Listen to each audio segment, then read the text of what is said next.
Hi hello friends, எல்லாருக்கும் வணக்கம். இது வந்து கடையில் வாங்கின பிரியாணி தான். ஆனால் நல்லாவே இல்லை, அடிபிடிச்ச மாதிரி இருந்துச்சு. வீட்டுக்கார லேட்டாக நைட் 10 மணிக்கு மேலே வந்ததுனால அடிபிடிச்ச பிரியாணி வாங்கிட்டு வந்தேன். இது வந்து முட்டை தொக்கு, வீட்டில் தோசை, அதனால் முட்டை தொக்கு வாங்கிட்டு வந்தாங்க. 2 நான் வாங்கிட்டு வந்திருக்காங்க. இவ்வளோதான் பிரியாணி. ஆனால் நல்லாவே இல்லை கடை பிரியாணி.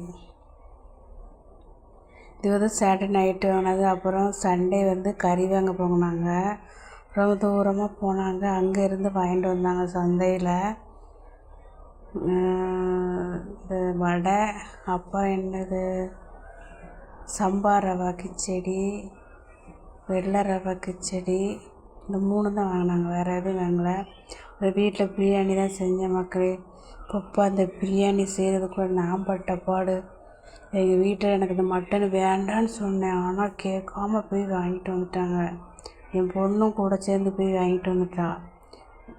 அவுட்டூரில் இருக்க மக்களே, வில்லேஜ் மட்டன் சொல்லி வாங்குதாங்க. வேகவே மாட்டேன். 30 விசிலுக்கு மேலே வச்சுட்டேன்.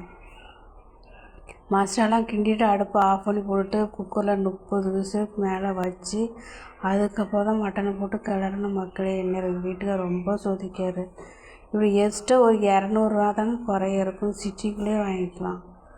ஆனால் அங்கே நல்ல மட்டனு, விலை கம்மியான மட்டன்னு போய் வாங்கிட்டு வந்து என்னை போட்டு அடிக்கிறாங்க. கமாண்டில் 2 திட்டுங்க எல்லோரும். பாருங்கள், ஒரு வழியாக அந்த பிரியாணி செஞ்சாச்சு. ஆனால் நல்லாவே இல்லை மக்களே. ஒரு மாதிரி சக்கை மாதிரி இருக்குது. பிரியாணி பார்க்க நல்லா இருக்குது, ஆனால் டேஸ்ட் வந்து சக்கை மாதிரி தான் இருக்குது. கொழுப்பே இல்லை இந்த மட்டனில். கொழுப்புல தான் கொஞ்சம் வாசம் வரும். இதுதான் எங்கள் வீட்டுக்காரு. அவங்களுக்கு பிரியாணி பிடிக்கலன்ட்டு கொஞ்சமாக சாப்பிட்டாங்க. இது பெரிய பொண்ணு,